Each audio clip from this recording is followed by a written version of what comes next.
Hello YouTube, Kellen781 here. This is basically a video to answer a couple of questions that I saw in the comments and personal messages and messages that Dave got about sustainable common man firearms. The discussion was about black powder, and so what I have presented here is a couple of black powder guns. I saw somebody ask a question about handguns, so I have a couple of those out here, and a couple of questions about rifles. So let's just jump right into it. Basically what I have here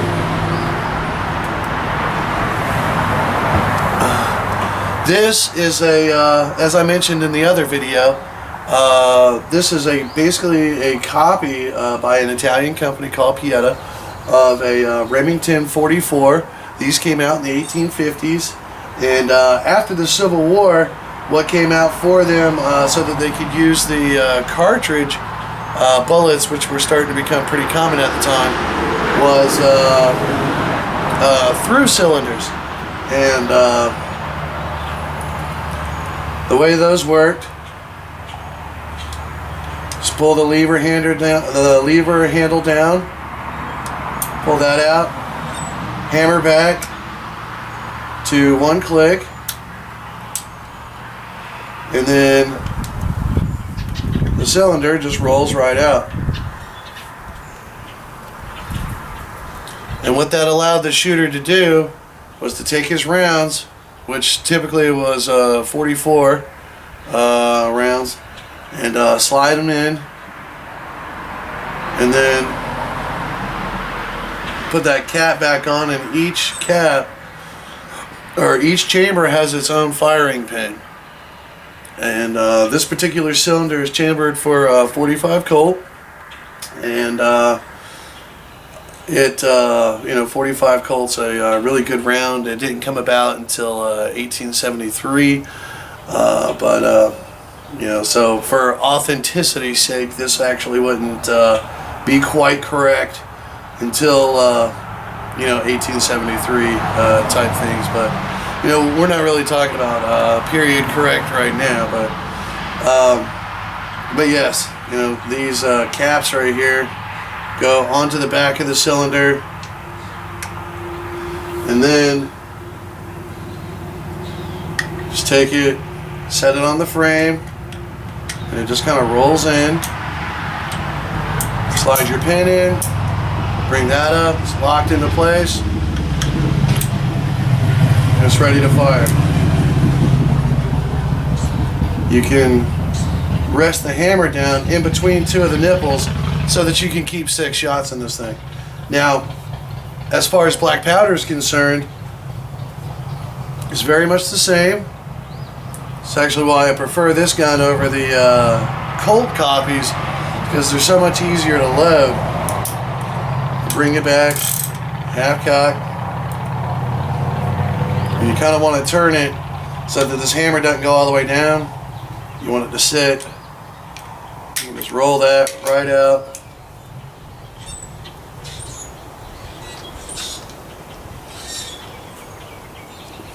Like that. And then you have your black powder cylinder. Now, someone had a question as to how these are loaded, so I'm going to see if I can demonstrate that in some measure here. That's going to kind of add to my production value of this video, because I don't want to get you guys sick moving the camera around and that sort of thing, so I'm going to have to marry the videos together, which I don't typically do very often, because that leads to a lot of time spent on the video. But let's go ahead and do that, and we'll show how that's done. 1 moment.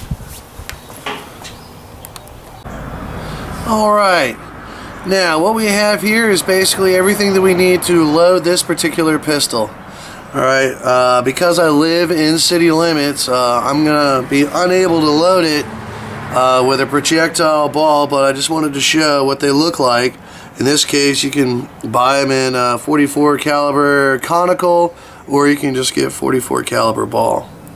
Now I know some of you are ready to ask already, well, why load it with 44 ball and then when you're using cartridge rounds, you're using 45 Colt? And the answer to that is that the 45 Colt round is not a heeled round. Now what that means is that the bullet is actually slightly, ever so slightly, smaller than the casing. So what that means is that the bullet is the same size as this ball here, and the casing actually is 45, whereas the bullet is 44. So if you're loading black powder, use 44. If you've got a conversion cylinder here, then you would use 45 Colt, unless it specifically says otherwise. I've come across pistols that have been quote-unquote factory converted, and they use a round called 44 Colt. Now, there was only one gun that was ever made specifically for 44 Colt, and that was all of the Colt trade-ins after the Civil War, and the factory reworks and that sort of thing. They would actually had a they put a through cylinder in there, and they would just bore it straight on through. They'd use the original cylinder, cut the back end off, excuse me, cut the back end off, and just bore it straight on through. And that used a heeled bullet inside the cartridge, which made it, which made the 44 Colt round possible, and the use of the old cylinders after the war. But moving on. Okay, as I showed before, you would take your cylinder, slide it on in with a slight turn, bring your rod through just like that. Alright, now to begin the loading process, let's see if I can get a good camera angle on this. Alright, you have lots of access to the cylinder right here, and you want to bring your hammer back one cock so that the cylinder spins freely. Now we're just going to do one chamber of this gun, but now what we have here is powder flask. Alright, this is set up for, I believe it's 40 grains of powder, 45, something like that. Now what you want to do is you want to take your finger, put it over the front, you want to turn it over upside down, and then there's this button on the side right here. You press that, then you let it go. Now what we have here is this tube right here that my finger's capping is filled with powder. That's the appropriate number of grains for this gun. Now with black powder and these modern black powder guns, there is essentially no way that you can overpressure them if you're using black powder. So don't worry about putting too much black powder in there, other than the fact that you might not be able to fit in a bullet. But yeah, there's pretty much no way that you can overpressure them with black powder. Now if you start using smokeless powder, then you could overpressure it easy, and you've basically made yourself a bomb. Alright, so moving right along, you would take your finger off, and you just want to tip the powder into the cylinder, just like that. And you can't really see, but the powder is right there. Now at this point you can use a piece of cloth. You can use, I've used something as simple as cream of wheat. You can use green leaves. The important thing is that you cap off that chamber. Alright, in this case I'm going to be using Wonder Wads. They come out of this package right here. They're like $5 for 1,000.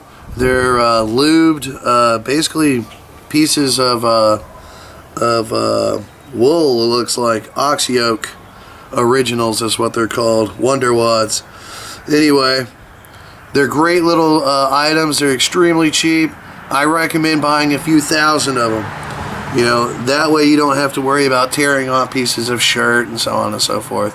Though you can do that if that's what you decide to do. And then you bring this on around. Now you can see the Wonder Wad right there. And here is where the sailed hammer on this gun comes into play. We're going to use this hammer. Let me spin it back around. We're going to use this hammer to pack down the wad and the powder. Just like that. Now the Wonder Wad is seated deep within the cylinder. I don't know if you can see it. It's that bottom right there. Alright. Now, at this point is where you would take your bullet. You would put it right on top and then spin it on around and use the hammer to seat it all the way down. But because I live in city limits, we're not going to do that. But that's what you would do. You would drop that down in there, bring it on around, and seat it down in there. Just like that. Alright. And that is set to go. Now let's find that cylinder. Bring it on around. Okay. Sorry about that. Okay. So yeah, at this point the gun is safe. Alright, now the next step are these number 11 percussion caps. Now a lot of black powder guns can you can get the nipples changed to you know, like the rifles. You can get them changed so where you're using the same type of cap. I'll get to the other black powder gun in just a moment, but number 11s or number 10s will work on this gun. I find that number 10s tend to be too small and number 11s tend to be too big. So you have to kind of pinch them down a little bit. There's 100 of these and they're only like $6. I recommend stocking up on these if you have a black powder arm. These are basically the only part of the gun that you really can't create yourself. You can create black powder yourself, but it's extremely difficult. As for these caps, I give them a little bit of a pinch, just like that. And then I find our appropriate chamber, which is this one right here. And I slide it right onto the back. Now I don't use one of the sticks, those cap holders that Dave uses, because I find that they're just, it's not that they're cumbersome, they're just annoying to use. Alright. With our cap, I'm going to go ahead and, we see our cap right there, I'm going to go ahead and bring the hammer back, and then I'm going to rest it down onto an empty cylinder. Alright, so the next time I pull that hammer back, that's going to be ready to fire. Alright, so that brings us to the end of loading the handgun. Now onto the rifle. Alright, onto the rifle. Now what I have here excuse me, is a Enfield pattern 3-band rifle. Alright. These are extremely versatile. Alright. Basically what we have is, it's a cap and ball gun. Alright, you have two positions. You got one and then second cock. Is the safe carry is with the first one, you know, with the hammer cocked back. Alright, this uses a .58 caliber ball. me set this down so I can show it to you. Alright.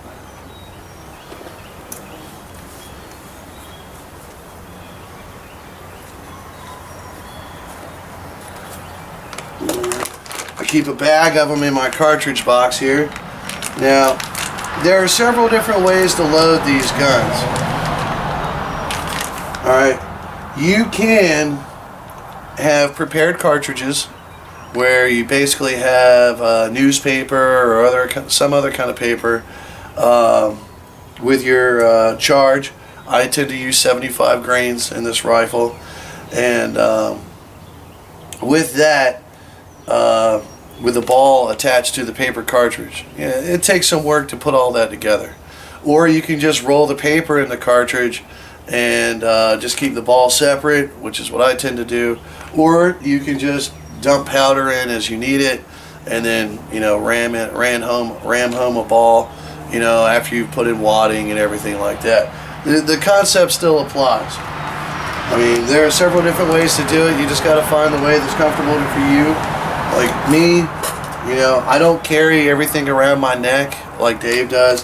I have my tools, nipple pick and everything in this front pouch right here. I have my ball in here and my powder charges in here. And then all this comes closed. I also use this in Civil War reenacting. I've used it for years. It's all leather construction, and you can get these from a variety of suppliers. Just Google search Civil War cartridge box, and you'll find them ranging in price from $45 to $175. Alright, and this just goes over your shoulder just like that. Alright, now to load this gun,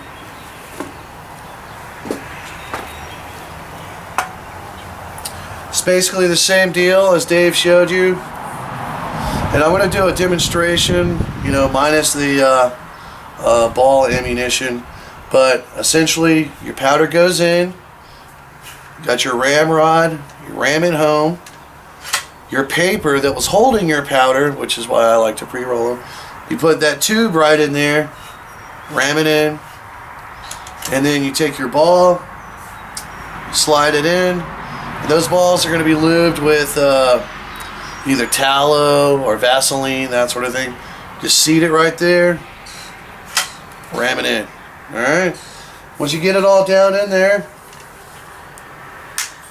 you have the first cock position, and I didn't pull the caps out.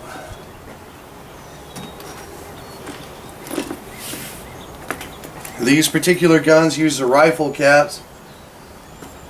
Excuse me. And they come 100 for like $8.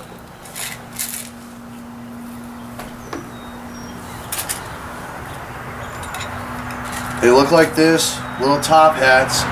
And I could, if I wanted to, replace the nipple on this gun to where it used the exact same pistol caps as the handgun. It's just not period correct. I have the nipple to do that if I should choose to. I just don't right now. So, right now, I'm just going to use the standard historically accurate one.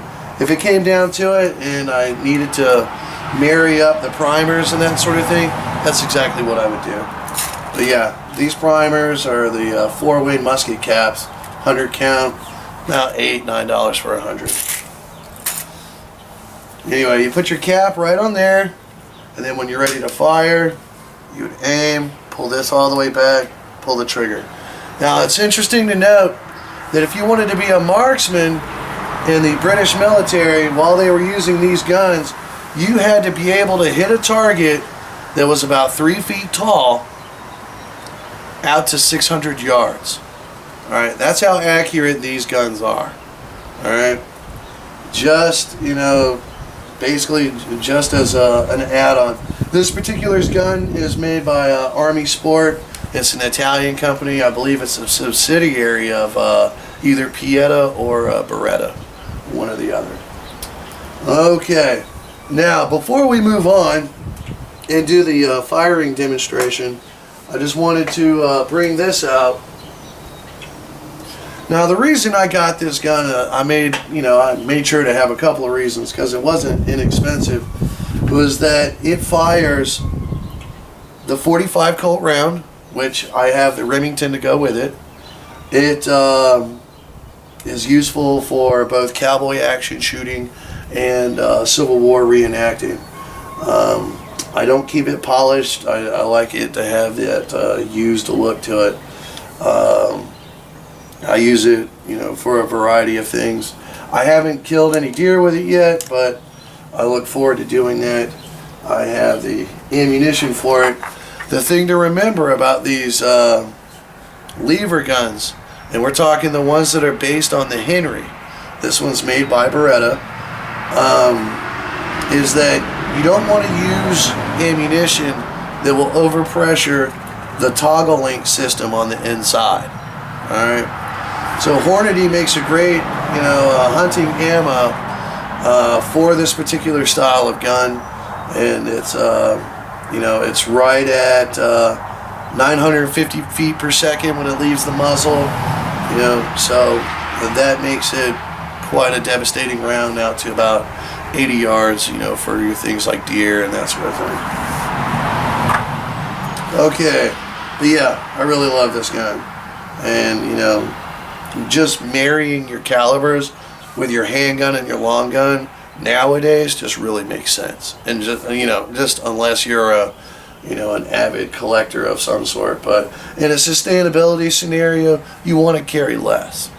So just marrying those together would definitely work. Okay, now let's get on with the firing demonstration, and I'll get right back. Okay, you should be able to see me right here.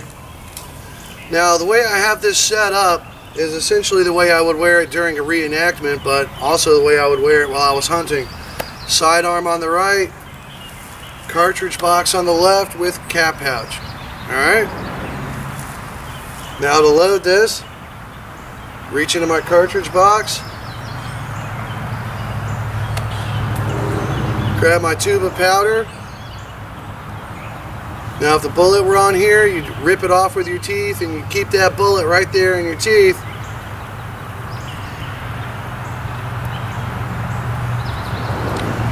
I tend to just pull them open with my hand because black powder tastes like ass. Then you take the powder, pour it in, drop the tube in, and it's always important to never have the muzzle right under your chin. When you're firing multiple shots, this barrel can heat up and you get kind of a mortar effect. It just launch right out on you. Alright, powder's down in, and at this point I would take the ball, put it on there, thumb it down, same deal, hammer it down in.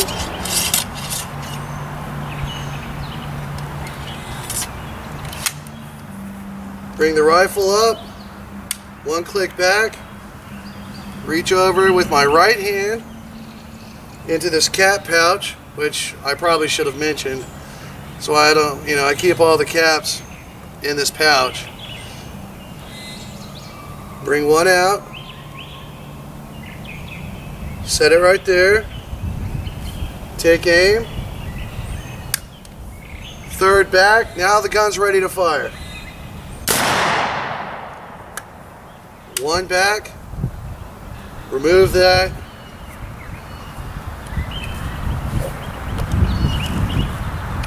now the handgun,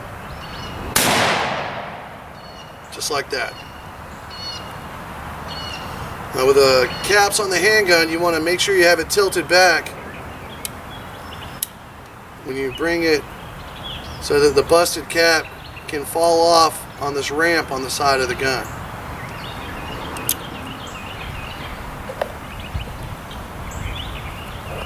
Just like that.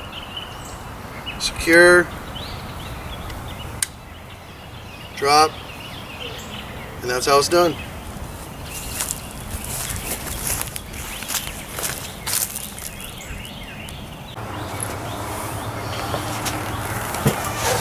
Alright guys, I'm Kellet781. Thanks for joining me for this video. There are lots of different options when it comes to black powdered weapons. You can fire them in a variety of different ways. Dave's got lots of videos on showing you how to even fire some modern shotguns in a black powdered fashion. So if you haven't seen those yet, definitely take a look.